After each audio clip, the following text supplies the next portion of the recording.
All right. So, I do have an assignment for you tonight. You have homework. While we're talking up here on the panel and in the groups, in the breakout discussions, I want you to keep an eye out for some patterns. I want you to keep an eye out for two specific things. First, when a pay gap is addressed, I want you to look for denial of its existence, right? Be that from leadership, colleagues, internally, whatever that is. And then the second thing I want you to look for is division. And this is a little bit trickier. By that I mean, when the pay gap is addressed, they try to divide you from everybody else, however that looks. And the goals of both of these here are to prevent you from moving forward, prevent you from closing that gap. Basically, they're trying to save money and save their ass. So whenever you hear something like that come up during our discussion and your breakout groups, I don't know if y'all were in theater as kids, when you do your snaps, I want you to start snapping. I want you to hear that. I want you to practice throughout tonight recognizing those patterns. Should we practice now? Yes, everybody give me some snaps. All right, they're working. They're working, and it's not those awful like knives on glasses at weddings. Okay. So let's get into the meat of the event tonight. Let's meet our panelists. So I'm going to introduce you, and then about 1 to 2 sentences on who you are and why you're here.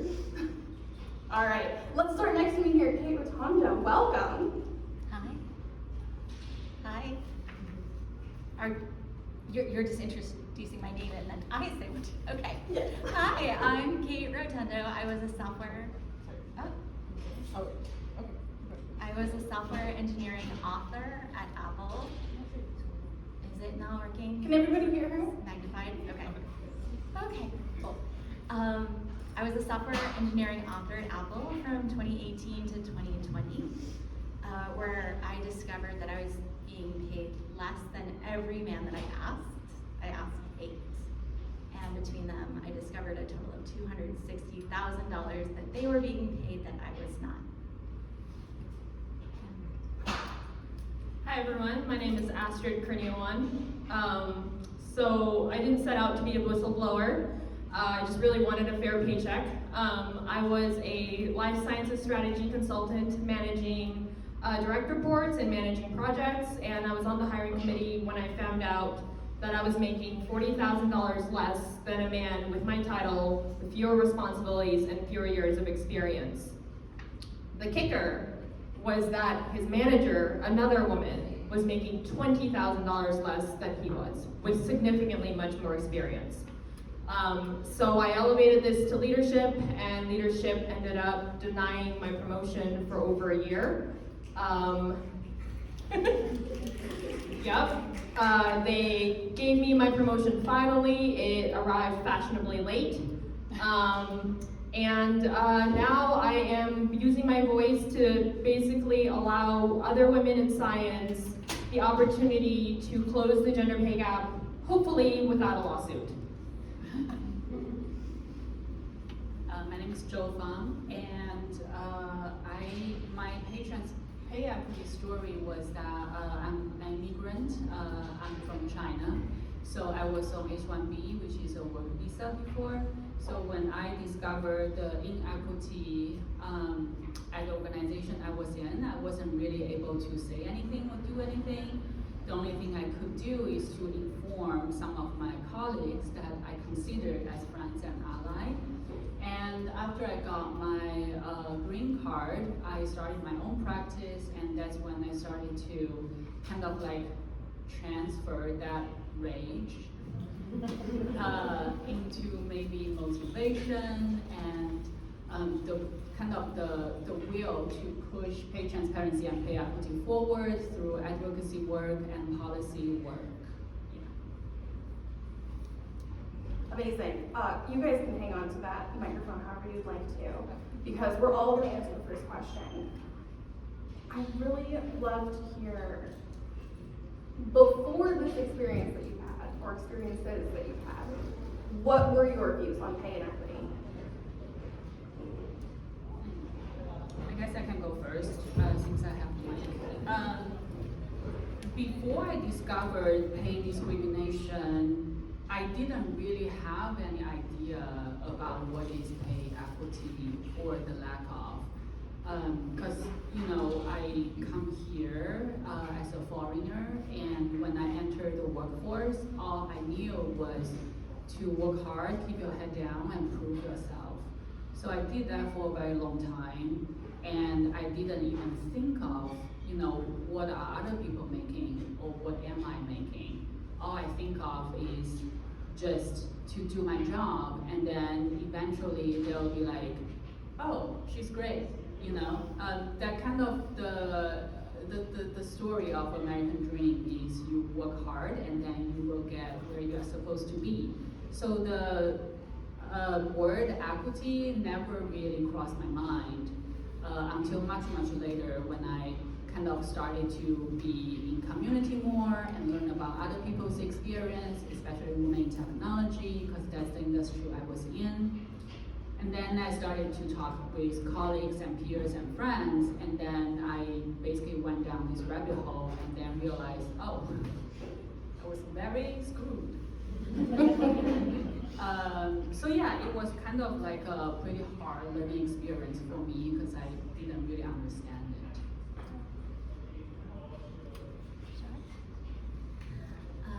Yeah, I would say my toxic trait is trust in people.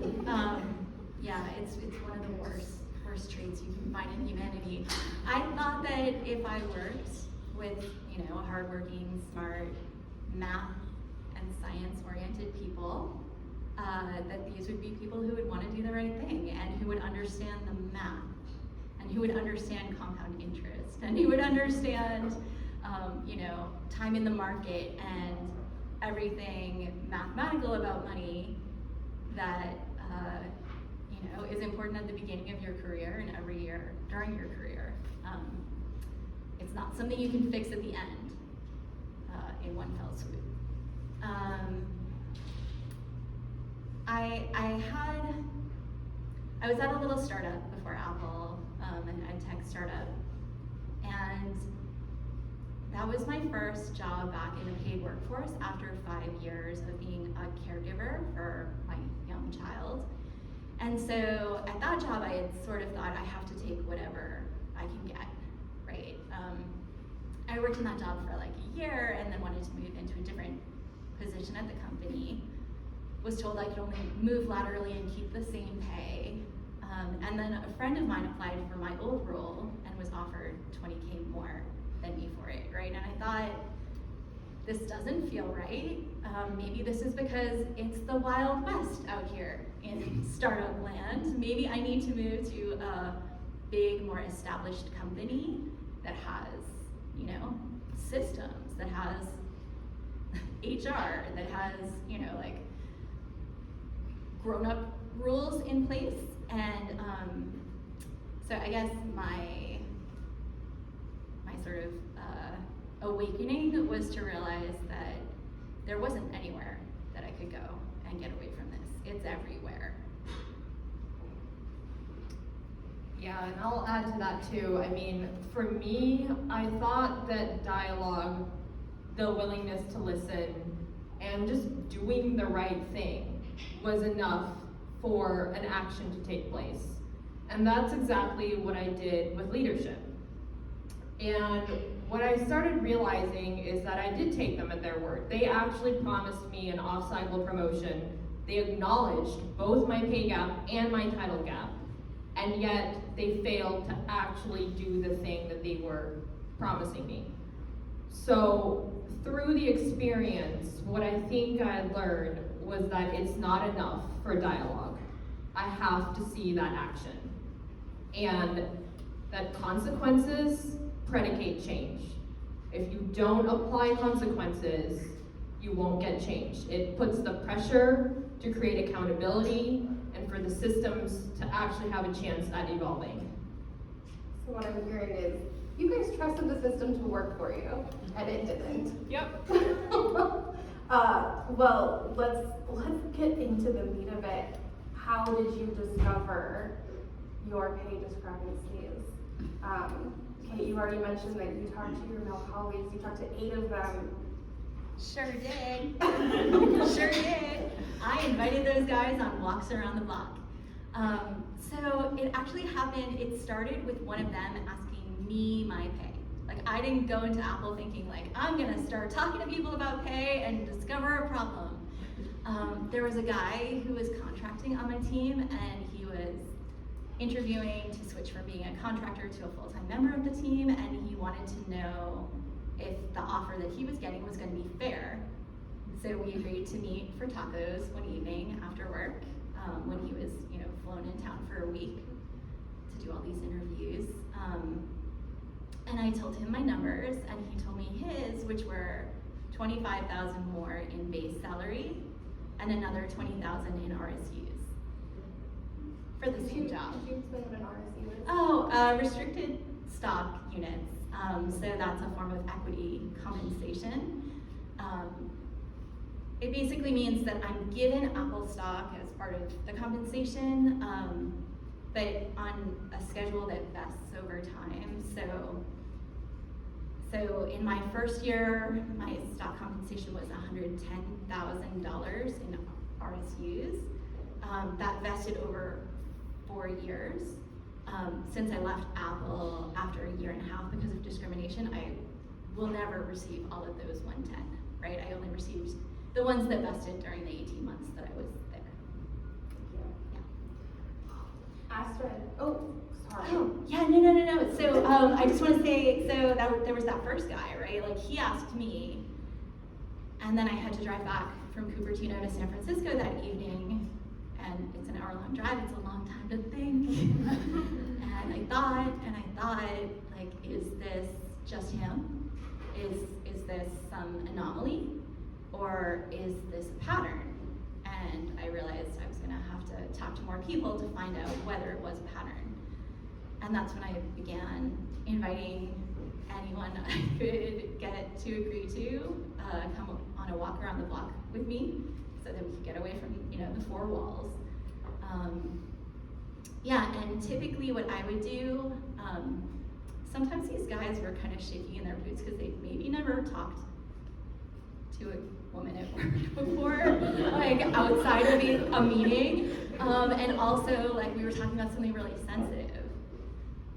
So typically what I would do is in the invitation say, I'd like to talk about pay. We are allowed to link to the HR policy where it says it, link to the law, right? Like, so we're all clear, we are allowed to do this.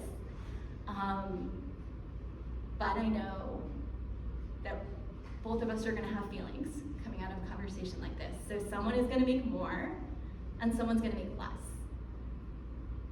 Someone's gonna feel guilty about making more, and someone's gonna feel ashamed about making less. And we have to prepare for those feelings to come up. It's not, like you so graciously at the beginning of this meeting said, it's not a problem to have feelings, right? It's actually really, really natural and important to hear what those feelings have to say, but it's hard. So yeah, I would sort of introduce the idea, and then if they were on board with the conversation, we'd go take our walk, and I would typically give my numbers first, just as like a gesture of goodwill, and to show them how this is supposed to go. It kind of evolved over the course of conversations, because at first, I didn't know about all of the types of compensation people were receiving. So I didn't know about project-based bonuses people were getting. I hadn't been there a year, so I didn't know about the annual bonuses, right? So like, the more I had these conversations, the more types of comp I was like, well, what was your starting bonus?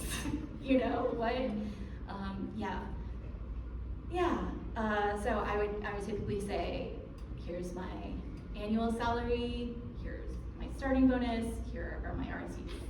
What about you? And they would mostly share back, except this one guy who was like, well, I have to ask my wife if she's okay with me revealing that to someone, and he never got back Yeah. So that's how those conversations went. Yeah. And the differences that I found were between the closest man made 10,000 more in base, and another man made 84,000 more in base, all of us doing the same job. And I honestly think the men, like the man who's being paid, 10,000 more than I was, should be livid that he's not making that, another 74 or however many, I can't do the math on the spot. Yeah, okay, thank you. Yeah, it's fascinating to me that I was in a unique position to see the problem, but I don't think the men are unaffected by it. Like discriminatory pay practices, just giving pay based on vibes of how you feel people are, it hurts us all. You had that conversation 8 times. 8 times. And I really appreciate that you pointed out that you help them manage their feelings as well. You had additional labor on top of it. You know it. Girl power. Wish we didn't have to have it. Astrid, how would you discover your pay discrepancy? Yeah, so, when you're hiring for a position and you notice the job description itself has the pay range that's established and that your current salary is not in that range because it's below that range. Is this someone that was going to report to you? No, this was not. This was going to be my peer, and yet I was hiring him. It's a very funky situation of what was happening at my company. But the manager was going to make less than he was.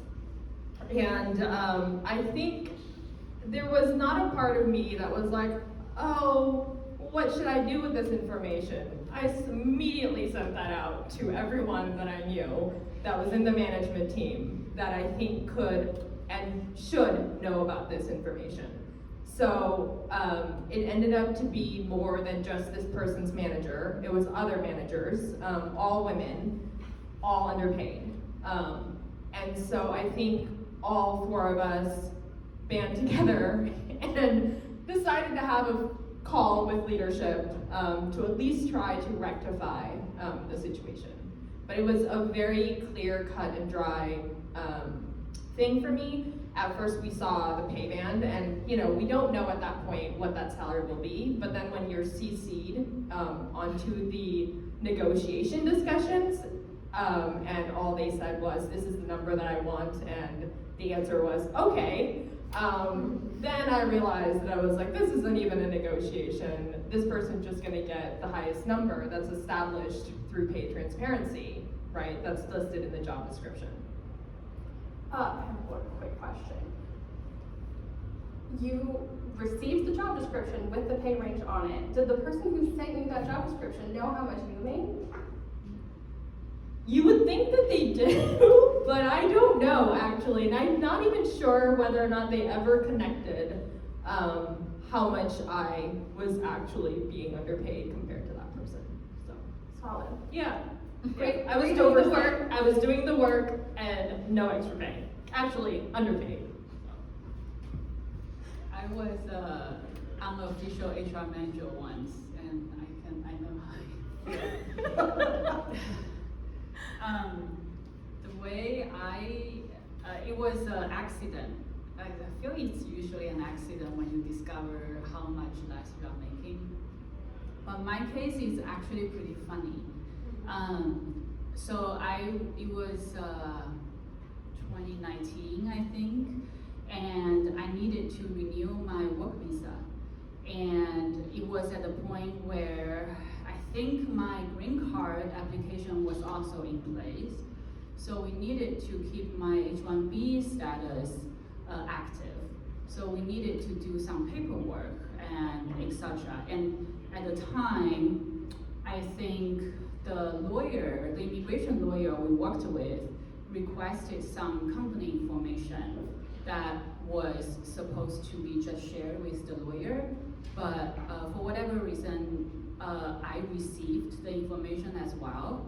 And it was like a long document, but in the document, there were a few pages that was the history of company payroll for the last 3 years. And it was a small company, so I was like, let's see how much. Was this for everyone? Yeah, everyone. Okay.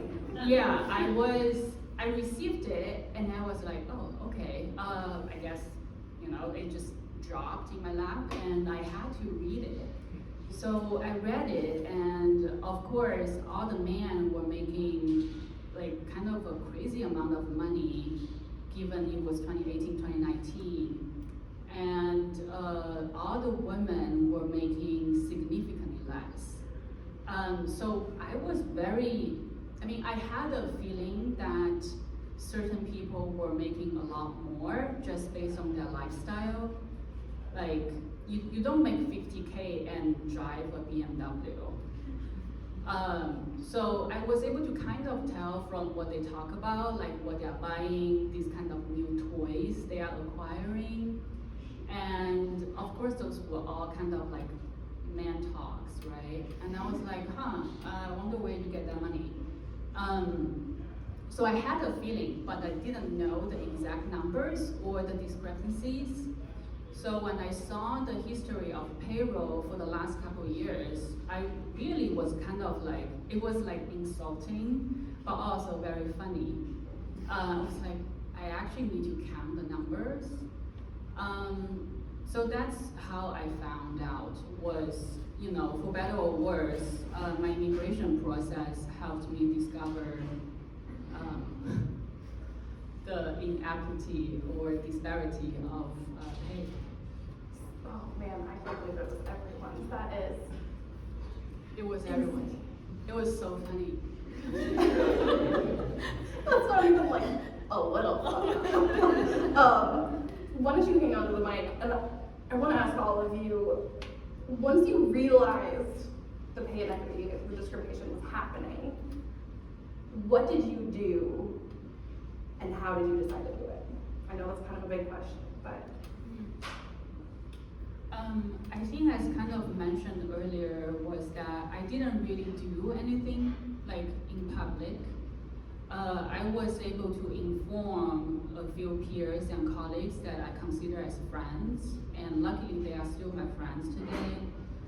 One of them was actually a guy, and when I told him about this, he actually shared with me that he had to fight really hard for his own race as well. And he also mentioned it was insulting how the company kind of like tried to kind of talk him down, like undercut or undermine whatever he was asking for. So kind of like to Kate's point, like pay discrimination affects men as well. So this person who I consider as an ally, he shared with me like how he fought for himself and had to negotiate really hard. So basically I told a few colleagues about these. And at the time, because I really needed to have my immigration status secured, so I just kept that information to myself, and I went to community events that was kind of therapy for me, being in community and kind of like to see I'm not alone. So that's what I did, and then after I got my green card is when I started to really push for pay transparency and be more public about it and talking about how harmful, being kind of keeping it a secret, like how much everyone's making is really harmful. I really appreciate that today you said you didn't do anything public right away. Because when we chatted a couple weeks ago, she was like, I didn't do anything. And I love that you recognize that what you did was share it with your community, knowing that it didn't affect just you, it affected everybody, and allowed them to then have that knowledge to do something with if they wanted to. You didn't keep it to yourself. And huzzah you.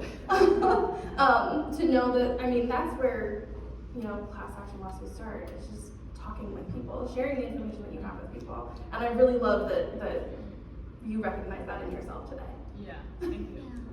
Astrid, now tell me what you did with the information and why you decided to do it. I immediately forwarded the discussion that I was CC'd in, and I sent that over to the manager, who was about to make $20,000 less than her new direct report. That was the first thing that I did. And then we decided to have a conversation as a management team about the pay, right? Not just like for ourselves, but making sure that our direct reports were also paid pretty fairly. We also decided that we were gonna fight and talk to our directors separately, one by one, to talk about how we know about our pay gap.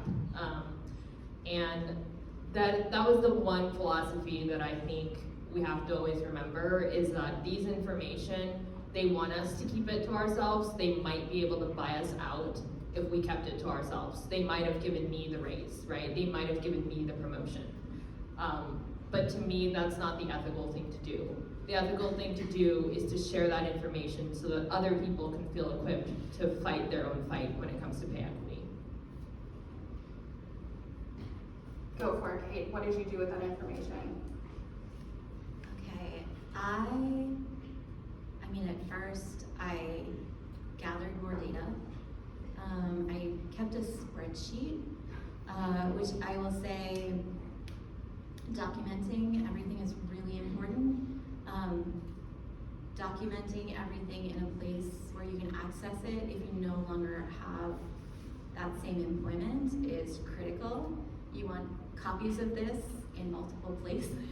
You don't know when and where you're going to need it. I was able to later give that spreadsheet to the EEOC. Quickly say what the EEOC. The Equal Employment Opportunity Commission. Yeah, not a fan. We'll get to that.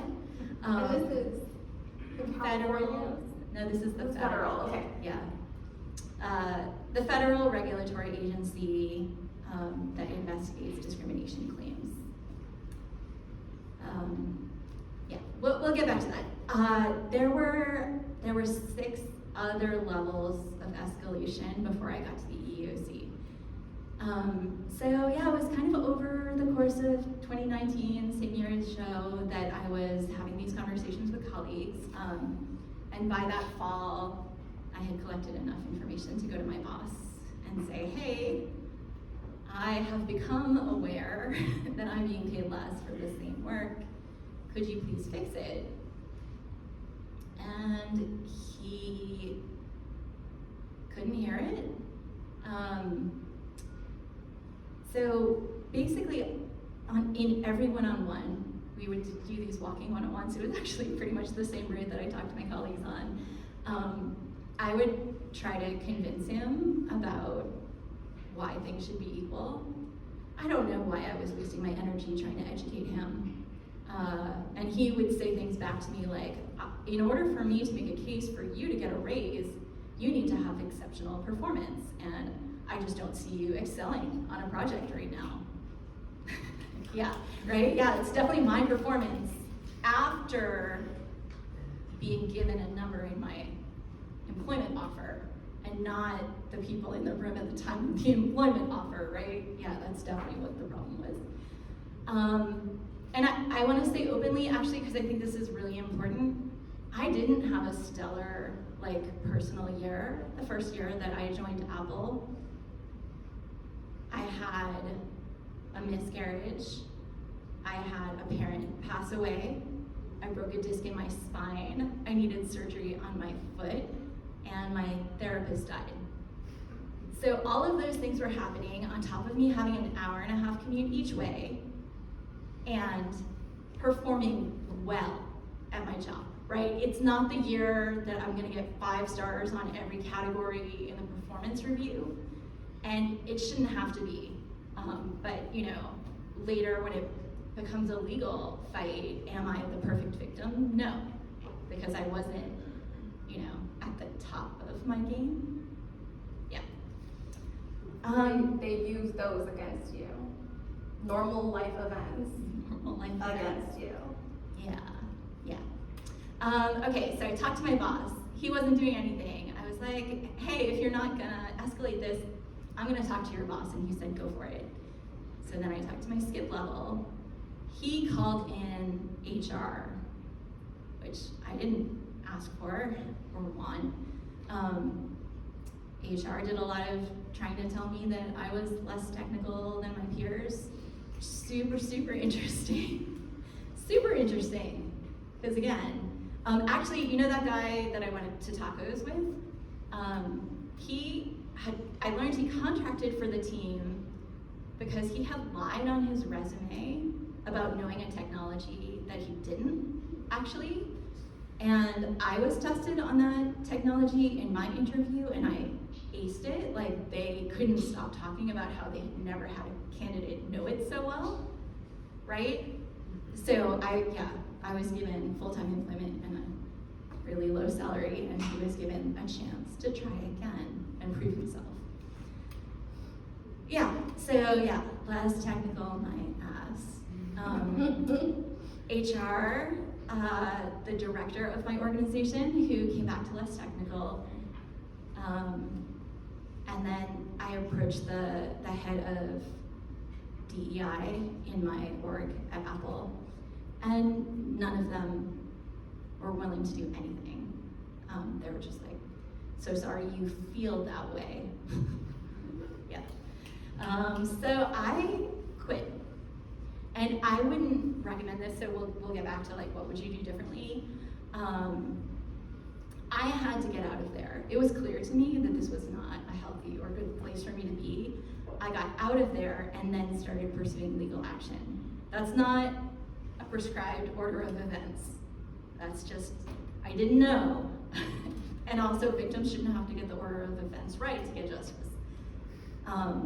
So after leaving, I filed a charge with the US EEOC. That's the Organization for Discrimination Claims. And then I couldn't do a class action lawsuit because of an arbitration clause in my employment agreement. But in California, we have another mechanism for that called a PAGA, Private Attorney General's Act lawsuit, and I began looking into that. So lots of levels of escalation. All of the levels that are supposed to be in place to help You would- victims that didn't. Yeah, you would have thought one of them would come through. Right. Okay, let's move on from that really heavy topic.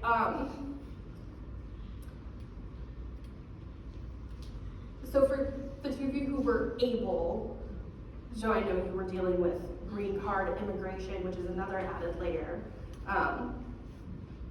So for those of you who did try to challenge pay inequity, what was the response of leadership, and did you experience retaliation is what I'm asking.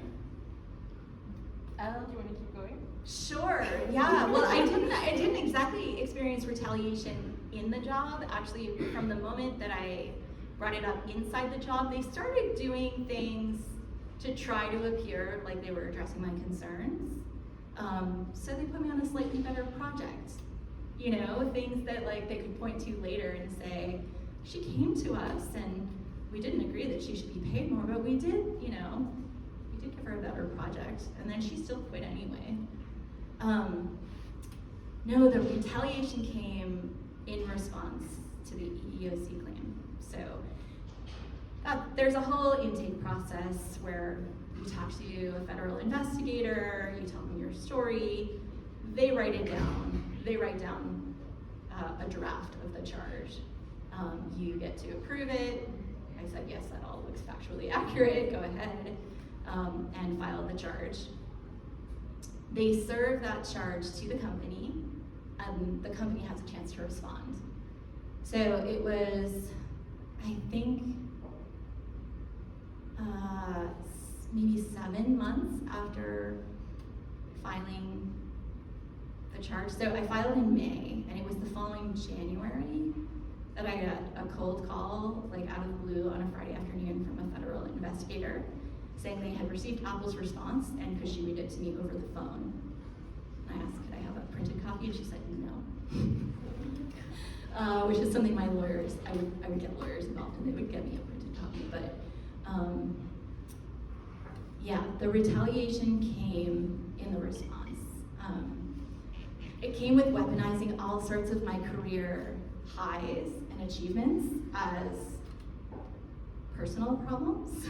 So, for example, in that job that I'd had before Apple, I worked a day job, and then I also taught software engineering as an adjunct professor at a university in the evenings to try to be able to feed my child in San Francisco, right? Like, I'm a single parent, I am trying to figure out how to live with my $80,000 day job salary, right? And I'm like, oh, I can make $10K more as an adjunct. Let me do that and hire a babysitter, right? And like that somehow made it into Apple's response of she isn't willing to be committed to her job. Yeah. Yeah. Yeah, just a lot about how I was less technical. They tried to take my software engineering credentials and say that those were lesser credentials than my peers had. I don't know, man. Like, I don't feel like I have to defend myself to all of you, but I have a long list of accomplishments I can name and things that those men have never done and will never do. And yeah, it's pretty gross. So that's the retaliation, and that is by design. Like, that is PsyOps. That is meant to take you down and think like, oh no, like this is so embarrassing and humiliating for me, and get you in the mode of defending, right? Get you in the mode of trying to have to prove them wrong and have that be an exhausting fight. Yeah, and I want to say I did a real number on my confidence. I don't think confidence is something that you carry around, like that's innate because of what you can do. I think it's really, really impacted by the ways that people react to how you are in the world, right? And I acted like someone who deserved to be paid the same, and I was barraged with criticism for it. And honestly, 5 years later, I am still recovering from that, from the mental attacks, from the sort of emotional attacks from Apple's response. Yeah, I can imagine it's, coming from a company that, maybe isn't known globally could be one thing, right? Like, oh, they're whatever. But to have a company that is so esteemed by literally everyone in the world telling you that you're not worth it hits a little harder. Yeah, and one that's so like candy-colored friendly in their marketing, like it seems like your pal, right? Everyone has a very chummy feeling about Apple. Like it's the friendly and accessible tech company. So for my story, by the time the promotion round came around, basically, so we had the women come up, right? They did, leadership to their credit, did rectify some of the pay gap. And then the promotion came around, and of all of the women that were up for promotion, the one that didn't get the promotion for that round was me. So I knew at that point that retaliation had already taken place. I didn't want to think, oh, how can I avoid retaliation here? It's already here. And so I went in from the assumption that if it's already here, how do I minimize the damage from retaliation? So I put on my scientific hat, I ran an experiment. So how do we do this, right? With a scientific method, you're trying to control for all of the variables that as possible. So I excelled in all of my projects. I was holding one of the most visible client engagements that we had in our consulting group. I was managing direct reports, really had great feedback from them. Outside of that, I was also involved with Women in Science Portland in a leadership capacity. I have been a negotiation bootcamp facilitator, so I know about negotiations. I also, people talk about the motherhood penalty. I'm not a mom. I don't have caregiving responsibilities. So I kept checking off all of these little conditions, right, that people say that would prevent you from getting the promotion, from getting the equal pay that you're supposed to be able to do. And I wanted to ask and answer the question, can I ultimately break that glass ceiling if I were to be the ideal candidate? And I think I started realizing that yes, I can, and yet there will be more and more layers of glass ceiling that would just be put upon me. And that's how I decided that the only way to hold my company accountable at that point, because I had already become this ideal candidate, was to actually bring down the hammer so that someone else can help me break that glass ceiling. And that's why I decided to file with the Bureau of Oregon Labor and Industries for a gender discrimination and retaliation case.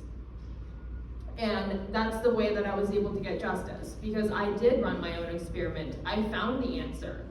All of the ideal conditions were there, but it was because of the fact that I made clear of the situation, of the fact that there is a pay inequity in our workplace, a systemic one, right? Not just for me, but for other women, that I was punished for it.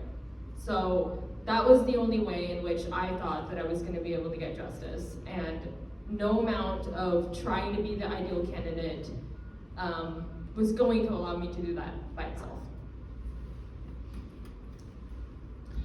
Yeah, Okay. for sure. Retaliation? Yeah, of course I didn't challenge them kind of directly, or I didn't confront them. But I still would ask for a raise. Every year at annual review, I would do my research, look at the market value, look at my performance. I would, put things in a document and represent, like say, hey, this is what I did, and this is what I think would be fair for a raise, etc. Consider everything we've done this year. And time again, the response would always be kind of like reflecting on what Kay was saying, is they gaslight you. Is they will be like, oh, we would love for you to get there, but you're just not there yet. Like a lot of the work I did there was entirely not in my job description.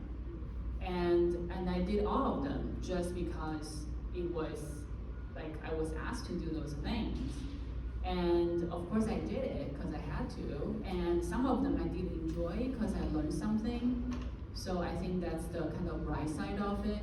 At the same time, just say that you are just not there yet is just very not convincing, especially when I give them a list of what I have accomplished in that year and what additional responsibilities I have taken, and teammates and leadership, etc. They will still say that. It's just it was just very clear that they feel like they have something on me, and I couldn't really fight back. And at some point, they did hint at me that we are sponsoring your visa. And I think you don't have to say more than that at that point. So I didn't really experience retaliation because I didn't confront them, but I just never got the raise I deserved. Counterpoint. I think that absolutely was retaliation. They threatened your livelihood and your citizenship. Yeah, immigration, yeah. Yeah, immigration, apologies. Yeah, so I think you definitely had some retaliation there as well.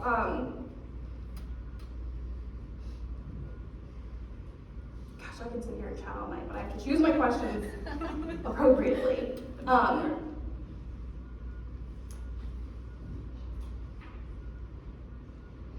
So in our discussion a couple of weeks ago, the topic came up that a lot of companies see pay discrimination as a calculated risk versus an ethical failure. Why do you, after your experience, think so many employers choose to gamble on the discrimination and employees not fighting back? I'm happy to go first. I think it's because, you know, on a high level, it's worth it. Like from the employers or from business perspective, it's really worth it for them to gamble, because like a lot of larger companies who have resources and capacity, they literally would put aside a bunch of money for lawsuits. Like that's part of the budget. So they know at some point, maybe 1 out of 100, 1 out of 1,000 employees would speak up and challenge them, sometimes legally as well. They know that's gonna happen. They have that money for it. So for them, you know, it's worth doing, and that's kind of that's why it's called a gamble. Is you know, you benefit from it sometimes, and I mean a lot of times, especially if we consider the lack of accountability. I mean, most employers don't really get held accountable when it comes to pay or discrimination. So I think that's why, you know, later on maybe we'll discuss why a law would be good, is to have another tool to hold companies accountable. But I think really, like generally speaking, the fact that they are willing to do it over and over again is because it's worth it. Because they can get away and they will keep doing it. And in their mind, it saves money actually, because you're paying people less. And then maybe once in 10 years, you have to pay some lawyer fee. You know? It's fun. In some cases, a whole $84,000 person less. Yeah. Short-term financial benefits. Oh. Hopefully, we're gonna hold them accountable. We'll get there. We'll get there, CiCi. Okay. Yes. Yes. Yeah, I want to add enforcement is a joke. The Trump administration, first time around, really good at the EEOC. You can go look up, you know, Google it, but I think it was The Atlantic that did a really good dive into it. I mean, the thing was founded by Clarence Thomas in the first place, right? So like, how much are we gonna, if you could run stoplights and there were no police who would ever give you a ticket, like, would you do it more? Probably, right? You'd be like, no one gets hurt, there's no one else here, no one's seeing this. No, yeah, I'm gonna run the stoplight. And that's what companies are doing. Also, in my case, so I think the EEOC is more of a honeypot for catching and killing stories like mine than it is for bringing justice. I would look up the stats after my case was over. Only 20% of fair pay cases seen by the EEOC are deemed to have merit, which is shocking. Like, how do we accept that as a reasonable statistic for, you know, like, are they doing their job? I don't know. Maybe some performance reviews need to happen at the EEOC. And then this was like a truly shocking outcome of my case. One of my investigators, I think 2 months after I closed my case, was hired to the Apple HR team in what's known as revolving door or regulatory capture. So basically, Apple, possibly in a quid pro quo, like, you make this case go away, we will hire you. We can pay you way more than the EEOC does. We know because those salaries are public, because there is pay transparency on that. I know that my EEOC investigators made less money there than I made at Apple. Yeah, so he is now on the people team. If you read his job description, his LinkedIn, I've seen his LinkedIn, it's all about how he helps Apple deal with this from the inside. It's disgusting. So if Apple can get hires to their HR team to help them avoid problems like this, from cases like mine that come up, like it's actually a net benefit to them. It's not, you know, yeah, they had to spend however many tens of thousands on lawyers or hundreds of thousands on lawyers for my case, but look what they got out of it. Yeah, and I think it's really important to realize the amount of commitment and burden that it takes, right, to instigate a complaint or a lawsuit. And I think companies do that math. And just even in our case, right, I wasn't the only woman, but I was the only woman who ended up filing a complaint. And when I realized there was money that was earmarked for something like this, at first I was absolutely livid. You know, how dare them put something like this as a line item? But then I started thinking and I was like, well, they already have it earmarked. I might as well take it. I might as well use it to fund the change, right? It's better in my pockets doing stuff like this today than it is to be sitting in a private equity account ledger. So that's why I decided to fight. But I do know that this isn't for everybody. And I know that companies know that. Really quickly, because I don't know that we've actually talked about this, what were the outcomes of the pushback that you gave to your companies? Yeah, I lost a year. I mean, I lost my software engineering career, and I lost a year after leaving Apple to the federal investigation. And no justice ever happened. In the end, I received an email from my investigator saying that the evidence acquired does not,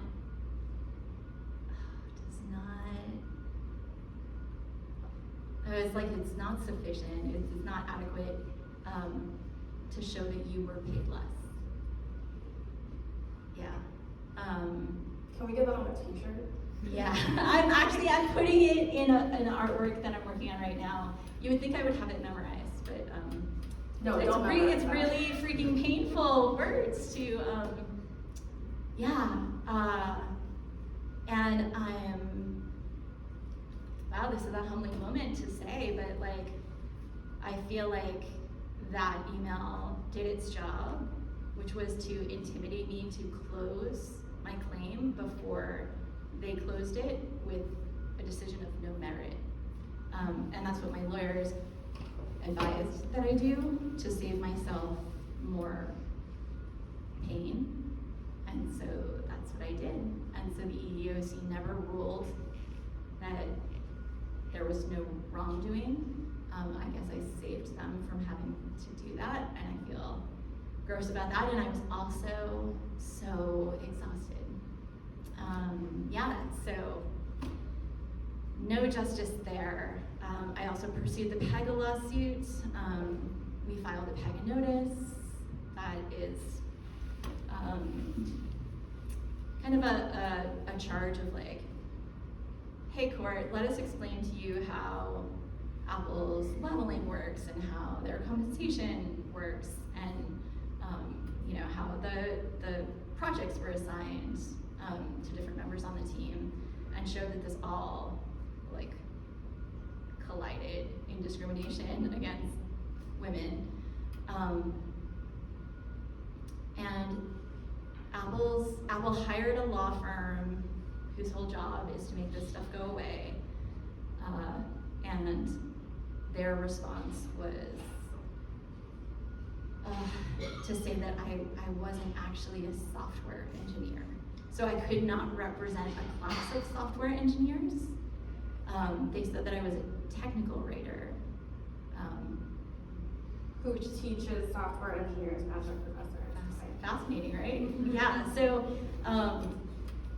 but all they had to do was introduce enough doubt into whether a judge would ever agree with that or not to make my lawyers, who were working on this on contingency, think I don't know if I can fight this for the next 5 years to possibly have it thrown out on that basis. Yeah, so I just got a whole lot of trauma.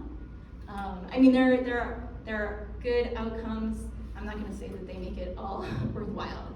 I didn't get justice. I would say mine was probably, given the conditions that I was facing, I probably had a pretty favorable outcome. So I filed the complaint with BOLI. I received my long and overdue promotion and a 35% salary increase, which everybody's like, oh, that's impressive. No, that's just how much I was underpaid. And for me, what happened was after we sent the BOLI letter, I got all the things, and then we were on a pause where we actually were not assigned an investigator. So the investigator that was assigned to my original case left. So we didn't have anybody. And during that time, I did more research. We came into the table already with some numbers and everything. We were pretty reasonable about it. Did more research. I found out that manager, so now I have a manager comparator. And even with my 35% salary increase, I was still making now less than, or $20,000 less than my new manager comparator for my promotion. So went back to my lawyer and said, hey, I just found out this new information. And she was like, wow, okay, so that changes the game, right? And at this point, my company was trying to lowball us, and we didn't come in like basically with a much higher number and expecting to go down. We were trying to be as reasonable as possible. We said we pretty much want to do what we would have gotten from BOLI, but let's just settle it, get it done, right? Let's just get it done and over with. But with this new added information, I was absolutely livid. I mean, if you're gonna try to correct something, let's correct it fully, let's not correct it partially. So I told my lawyer, I was like, the number has now increased. I am not going to settle for anything more or anything less than what I actually started with the opening number. And so my lawyer was like, well, all right, let's just try it. And so she sent a letter out to opposing counsel and said, we're not playing anymore. Outside of any other further evidence and discussion about the fact that you don't think that Astrid's allegations hold merit, this is our new number. And if you don't do that, she will now revise the BOLI complaint with this new added information. I think about 3 hours went by, and my lawyer called and was like, you got the number. So for me, I think, we ended up with a much higher number than what we were actually coming to the table with. We wanted to show the company, we were being reasonable here. I wanted to get paid for the lost wages, the double damages that you normally get entitled for BOLI, but that's pretty much it. And if you're not gonna play game, if you're not gonna be, treating me fairly in this effort, right, I'm just gonna up that number and let's see where it goes. And so they caved and I got my settlement. Let's be very clear here. That number that you went in settling for was not unreasonable either. No, but it was definitely more than just the pay gap and the double damages. So.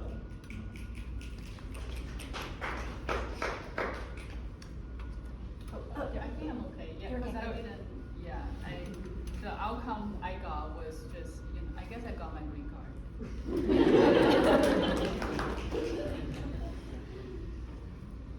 All right. We're being conscious of time here. Now that we know what happened, we know the experiences, would you do anything differently?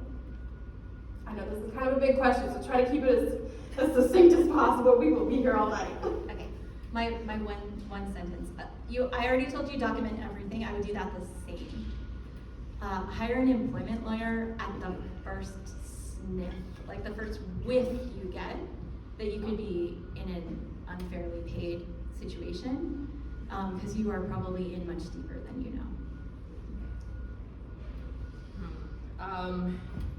Yeah, I think, how would I say this?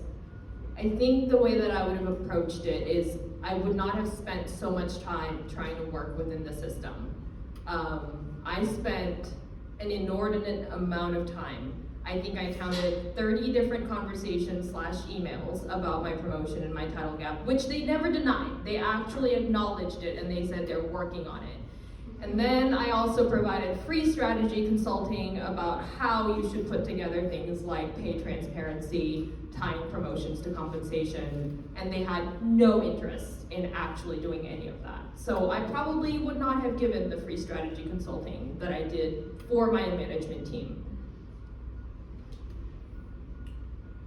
That's a really good question. I don't really know what I would have done differently, just given the circumstances I was in. I did try to find another employer / sponsor, and I tried really hard actually. And because my background, I wasn't exactly a STEM background, and I was background was journalism and communications.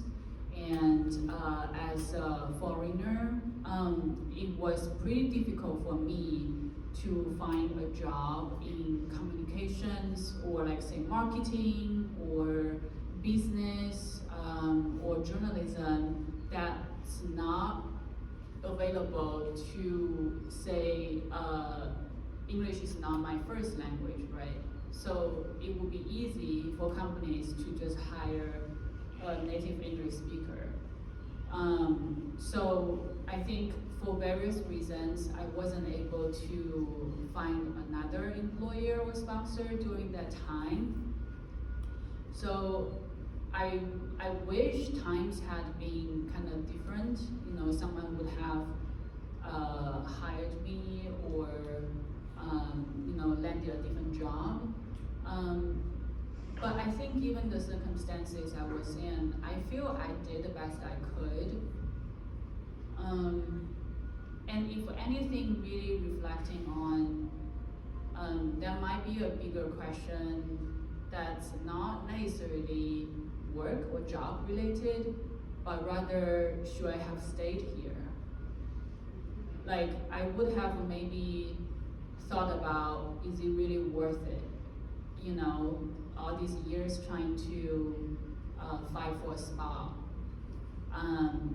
Maybe what I should have done is to maybe spend more time thinking about, oh, Joe, like, how about Canada? You know, how about We understand that this year. I didn't.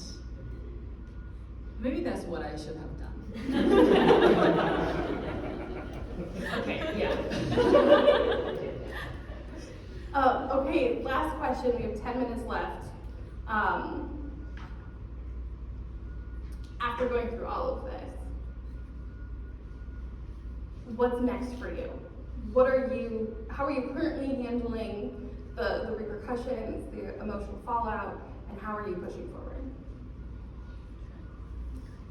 Okay, I can go first.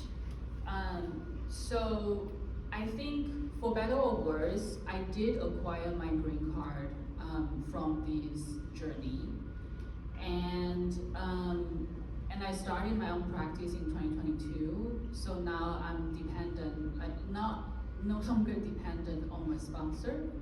So I have the freedom to do what inspires me or motivates me.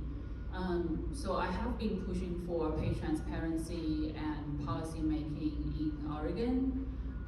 So that's where my kind of energy is when it comes to pay transparency and equity, is hoping that we can finally kind of have our own law in Oregon that have the opportunity to hold companies accountable and force them to disclose salary information, in job descriptions when they hire and when candidates ask, or just to have kind of events like these, so people feel like they don't have to hide their salary information, and it's not a shame how much you are making. It's not taboo. It's like we can be sitting here together and talking about how much we make, and then kind of support each other and say, oh, you should be making more. Now let me give you some tips. This is what I did. Or, oh, maybe you are not at a safe place to do that right now. How else can we support you during this time? So I guess in the aftermath, I think I've shifted my energy more into how can we make tangible kind of impacts, both in policy and as well as culture in community, to help people feel more empowered and liberated from not talking about money. Because it's not a shame, like we should be making what we deserve. And then tell others that everyone deserves a fair pay. Yeah. Before you stop, you mentioned that you're working, and I know Astrid you are as well, towards actual legislation.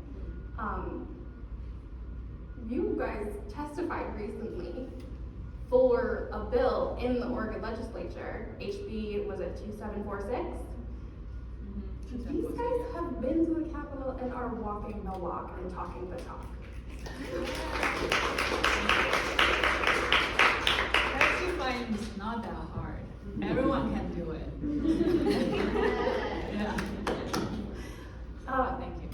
Thank you. I've been reflecting a lot about my experience, and at first I think I was a catalyst, and I think for many of you, a catalyst is unchanged in the reaction process. It makes the reaction go faster, but in and of itself is not actually transformed. And I think I was really wrong about that, because this whole entire process is much more galvanizing. I was both the reactant, and through the reaction, I am a new product. I can't unsee what I've seen. And through this process, I've met with so many women where they face gender discrimination, they face hostile work environment, and then they leave their careers.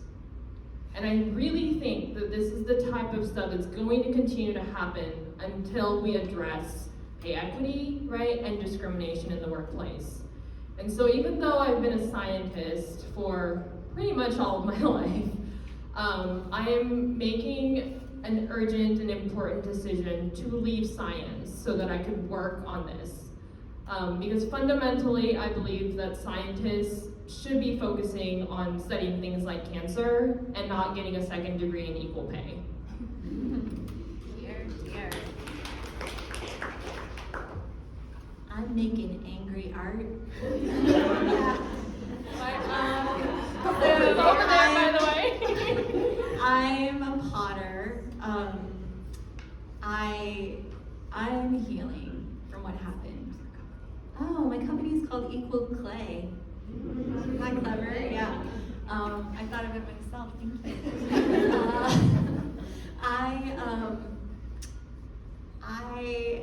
A lot of my life is geared around healing, and in so many ways. So there is healing that involves meeting with professionals and having them help me navigate my changed perception of the world, and my changed understanding of how relationships work and my place here.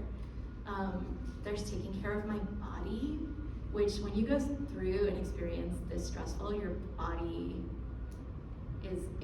is part of it. We hold tension in our muscles. Apparently I hold tension in my pelvic floor. I'm gonna say that a lot. That's a fun thing to be figuring out, you know, in my 40s. And no, I don't want to be in a job interview trying to like get my pelvic floor to cooperate at the same time at this point in my life. So I'm not going back to environments that are that stressful for me. I think what's next for me is figuring out how to never be in rooms like that again. And I think we have to stop thinking of people who quit scientific careers as weak or couldn't handle it, couldn't take it. Like, I'm very confident that it is the right thing for me to do to say no to being in an abusive situation like that ever again. To recognize faster when people are hurting me, and if I can't make them stop, to get away to safety. Like, that's real wisdom. It's very hard-earned wisdom. Yeah, so now I make art. I'm currently working on a wall hanging that is about this experience at Apple. I'm 5 years out, and like, I'm only now at the point where I can start to like make the piece of art, like metabolize it, right? Turn this experience into something outside of my body. Yeah, so I'm making a wall hanging where it's a bunch of clouds. Each cloud represents one of my coworkers or me, and there's a bunch of raindrops falling from each cloud, which represents the difference in our pay. So 260 raindrops, like one per $1,000. And I am stamping the words of the EEOC's final decision on all of those clouds. Yeah. This is really tiny, but Oh, maybe you can my see word. it from here. To try to get people to think, you know, to process this visually and to talk about it more. It helps me to get it out of my body. And yeah, I don't know, maybe in another 3 years I'll be way more healed and doing something completely different, but right now I gotta make angry art.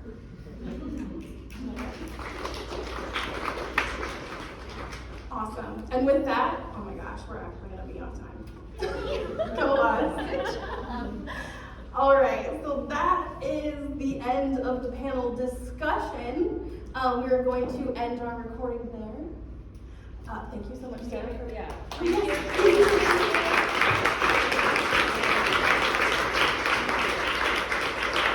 just want to take a quick second and applaud CiCi. We started this planning with a list of 42 questions. We made it today with like maybe 10, so thank you so much. I'm going to stop recording. If people have questions, raise your hand and I'll walk around with the mic so we can chat a little more. Save your arms for right now. She's still gonna stop the recording.